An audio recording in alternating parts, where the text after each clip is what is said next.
au sujet de la de l'Ouïa, suivant le président Sankara. Et c'est pourquoi je voudrais proposer, Monsieur le Président, que nous établissions un barème de sanctions pour les chefs d'État qui ne répondent pas présents à l'appel, faisant en sorte que, par un ensemble de points de bonne conduite, ceux qui viennent régulièrement, comme nous par exemple, puissent être soutenus dans certains de leurs efforts. Exemple, les projets que nous soumettons à la BAD, la Banque africaine de développement, doivent être affectés d'un coefficient d'africanité. Les moins africains seraient pénalisés. Et comme cela, tout le monde viendra aux réunions ici. Le président du CNR et du FASO aborde maintenant le problème de la dette des pays africains. Nous estimons que la dette s'analyse d'abord de par ses origines. Les origines de la dette remontent aux origines du colonialisme. Ceux qui nous ont prêté de l'argent, ce sont ceux-là qui nous ont colonisés. Ce sont les mêmes qui géraient nos États et nos économies. Ce sont les colonisateurs qui endettaient l'Afrique auprès des bailleurs de fonds, leurs frères et cousins. Nous étions étrangers à cette dette. Nous ne pouvions donc pas la payer. La dette, c'est encore le néocolonialisme où les colonisateurs se sont transformés en assistants techniques. En fait, nous devrions dire qu'ils se sont transformés en assassins techniques. Et ce sont eux qui nous ont proposé des sources de financement, des bailleurs de fonds internes que l'on emploie chaque jour, comme s'il y avait des hommes dont le bâillement suffisait à créer le développement chez les autres. Ces bailleurs de fonds nous ont été conseillés, recommandés. On nous a présenté des montages financiers alléchants, des dossiers. Nous sommes endettés pour 50 ans, 60 ans, même plus. C'est-à-dire que l'on nous a amenés à compromettre le peuple pendant 50 ans et plus. Mais la dette, c'est sa forme actuelle. Contrôlée, dominée par l'impérialisme. Une reconquête savamment organisée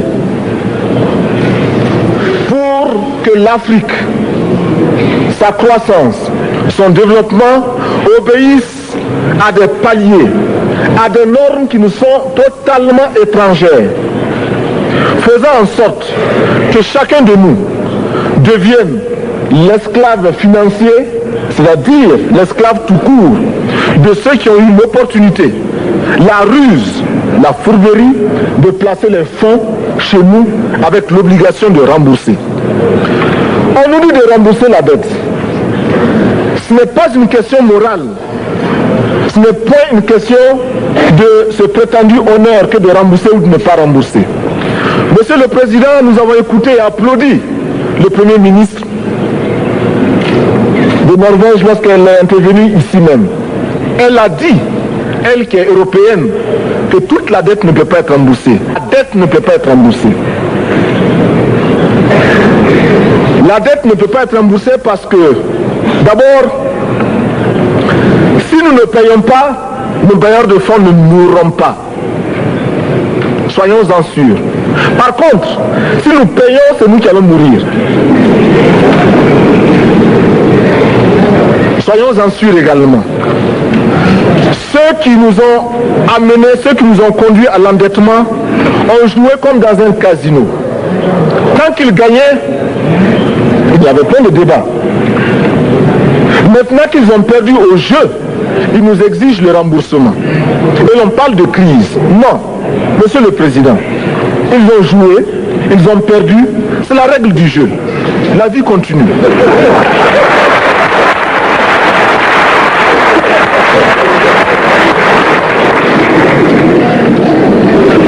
Nous ne pouvons pas rembourser la dette parce que nous n'avons pas de quoi payer.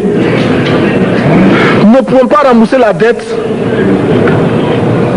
Parce que nous ne sommes pas responsables de la dette. Nous ne pouvons pas payer la dette parce qu'au contraire, les autres nous doivent ce que les plus grandes richesses ne pourront jamais payer, c'est-à-dire la dette de sang. C'est notre sang qui a été versé. On parle du plan Marshall qui a refait l'Europe économique, mais on ne parle jamais du plan africain qui a permis à l'Europe de faire face aux hordes hitlériennes lorsque leur économie était menacée, leur stabilité était menacée. Qui a sauvé l'Europe? C'est l'Afrique. On en parle très peu. On en parle si peu que nous ne pouvons pas, nous, être complices de ce silence ingrat. Si les autres ne peuvent pas chanter nos louanges, nous avons au moins le devoir de dire que nos pères furent courageux et que nos anciens combattants ont sauvé l'Europe et finalement ont permis au monde de se débarrasser du nazisme. La dette, c'est aussi la conséquence des affrontements. Et lorsque l'on nous parle aujourd'hui de crise économique, on oublie de nous dire que la crise n'est pas venue de façon subite. La crise existe du tout temps. Et elle ira en s'aggravant chaque fois que les masses populaires seront de plus en plus conscientes de leurs droits face aux exploiteurs. Il y a crise aujourd'hui parce que les masses refusent que les richesses soient concentrées entre les mains de quelques individus. Il y a crise parce que quelques individus déposent dans des banques à l'étranger des sommes colossales qui suffiraient à développer l'Afrique. Il y a crise parce que face à ces richesses individuelles que l'on peut nommer, les masses populaires refusent de vivre dans les ghettos, dans les bas quartiers. Il y a crise parce que les peuples partout refusent d'être dans Soweto face à Johannesburg. Il y a donc lutte et l'exacerbation de cette lutte amène les tenants du pouvoir financier à s'inquiéter. On nous demande aujourd'hui d'être complices de la recherche d'un équilibre. Équilibre en faveur des tenants du pouvoir financier, équilibre au détriment de nos masses populaires. Non, nous ne pouvons pas être complices. Non, nous ne pouvons pas accompagner ceux qui sucent le sang de nos peuples et qui vivent la sueur de nos peuples. Nous ne pouvons pas les accompagner dans leur démarche assassine. Monsieur le Président, nous entendons parler de clubs. Club de Rome, club de Paris, club de partout. Nous entendons parler du groupe des 5, du groupe des 7, du groupe des 10, peut-être du groupe des 100, et que sais-je encore. Il est normal que nous créions notre club et notre groupe. Faisons en sorte que dès aujourd'hui, Addis Abeba devienne également le siège, le centre d'où partira le souffle nouveau, le club d'Addis Abeba. Nous avons le devoir aujourd'hui de créer le front uni d'Addis Abeba contre la dette. Ce n'est que de cette façon que nous pourrons dire aux autres, en refusant de payer la dette, nous ne venons pas dans une démarche belliqueuse. Au contraire, c'est dans une démarche fraternelle pour dire ce qui est. Du reste, les masses populaires en Europe ne sont pas opposées aux masses populaires en Afrique. Mais ceux qui veulent exploiter l'Afrique, ce sont les mêmes qui exploitent l'Europe. Nous avons un ennemi commun. Donc, notre club, parti d'Addis Abeba, devra également dire aux uns et aux autres que la dette ne saurait être payée. Et quand nous disons que la dette ne saurait être payée, ce n'est point que nous sommes contre la morale, la dignité, le respect de la parole. Parce que nous estimons que nous n'avons pas la même morale que les autres. Entre le riche et le pauvre, il n'y a pas la même morale. La Bible, le Coran, ne peut pas servir de la même manière celui qui exploite le peuple et celui qui est exploité. Il faudrait alors qu'il y ait 2 éditions de la Bible et 2 éditions du Coran.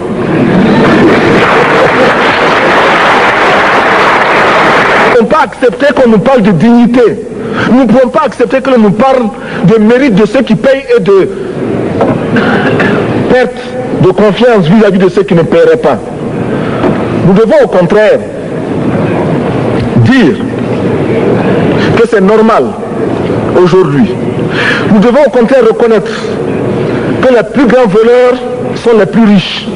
Un pauvre, quand il vole, ne commet qu'un larcin ou une peccadille, tout juste pour survivre par nécessité. Les riches, ce sont eux qui volent le fisc, les douanes et qui exploitent le peuple. Monsieur le Président, ma proposition ne vise pas simplement à provoquer ou à faire du spectacle. Je voudrais dire ce que chacun de nous pense et souhaite. Qui ici ne souhaite pas que la dette soit purement et simplement effacée? Celui qui ne le souhaite pas, il peut sortir, prendre son avion et aller tout de suite à la Banque mondiale payer. Tous nous souhaitons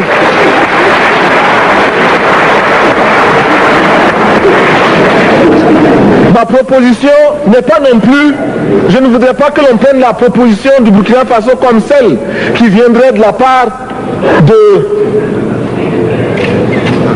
de jeunes sans maturité, sans expérience. Je ne voudrais pas non plus que l'on pense qu'il n'y a que les révolutionnaires à parler de cette façon. Je voudrais que l'on admette que c'est simplement l'objectivité et l'obligation. Et je peux citer, dans les exemples de ceux qui ont dit de ne pas payer la dette, des révolutionnaires comme des non-révolutionnaires, des jeunes comme des vieux. Je citerai par exemple, Fidel Castro a déjà dit de ne pas payer. Il n'a pas mon âge, même s'il est révolutionnaire. Mais je pourrais citer également François Mitterrand, qui a dit que les pays africains ne peuvent pas payer, les pays pauvres ne peuvent pas. Je pourrais citer Madame le Premier ministre. Je ne connais pas son âge et je m'en voudrais de le lui demander. Mais c'est un exemple. Je voudrais citer également le président Félix Houphouët-Boigny. Il n'a pas mon âge. Cependant, il a déclaré officiellement, publiquement, qu'au moins pour ce qui concerne son pays, la Côte d'Ivoire ne peut pas payer. Or, la Côte d'Ivoire est classée parmi les pays les plus aisés d'Afrique, au moins d'Afrique francophone. C'est pourquoi d'ailleurs il est normal qu'elle paye plus en contribution ici. Mais, Monsieur le Président, ce n'est donc pas de la provocation. Je voudrais que très sagement, vous nous offriez des solutions.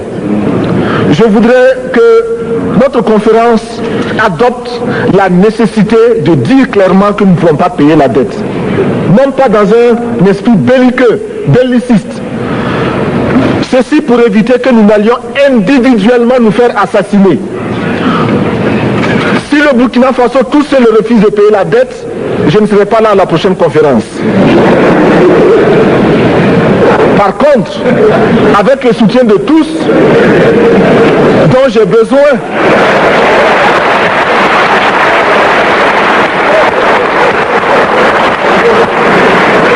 avec le soutien de tous, nous pourrons éviter de payer. Et en évitant de payer, nous pourrons à notre développement. Et je voudrais terminer en disant, chaque fois qu'un pays africain achète une arme, c'est contre un Africain. Ce n'est pas contre un Européen. Ce n'est pas contre un Asiatique. C'est contre un Africain. Par conséquent, nous devons également, dans la lancée de la résolution de la question de la dette, trouver une solution au problème de l'armement. Je suis militaire et je porte une arme. Mais Monsieur le Président, je voudrais que nous nous désarmions. Parce que moi, je porte l'unique arme que je possède et d'autres ont camouflé les armes qu'ils ont.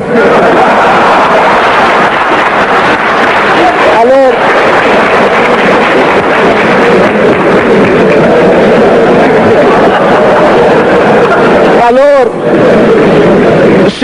chers frères, avec le soutien de tous, nous pourrons faire la paix chez nous. Nous pourrons également utiliser ces immenses potentialités pour développer l'Afrique, parce que notre sol, notre sous-sol sont riches. Nous avons suffisamment de bras et nous avons un marché immense, très vaste, du nord au sud, de l'est à l'ouest. Nous avons suffisamment de capacités intellectuelles pour créer, ou tout au moins prendre la technologie et la science partout où nous pourrons les retrouver. Monsieur le Président, faisons en sorte que nous mettions au point ce front uni d'Addis Abeba contre la dette. Faisons en sorte que ce soit à partir d'Addis Abeba que nous décidions de limiter la course aux armements entre pays faibles et pauvres. Les gourdins et les coutelas que nous achetons sont inutiles. Faisons en sorte également que le marché africain soit le marché des Africains. Produire en Afrique, transformer en Afrique et consommer en Afrique. Produisons ce dont nous avons besoin et consommons ce que nous produisons au lieu d'importer. Le Burkina Faso est venu vous exposer ici la cotonnade produite au Burkina Faso, tissée au Burkina Faso, cousue au Burkina Faso pour habiller les Burkinabés.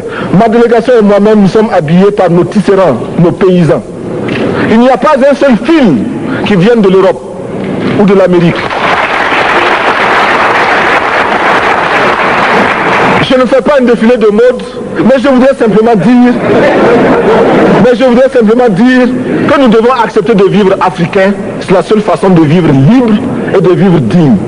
Je vous remercie, Monsieur le Président. La patrie ou la mort, nous vaincrons.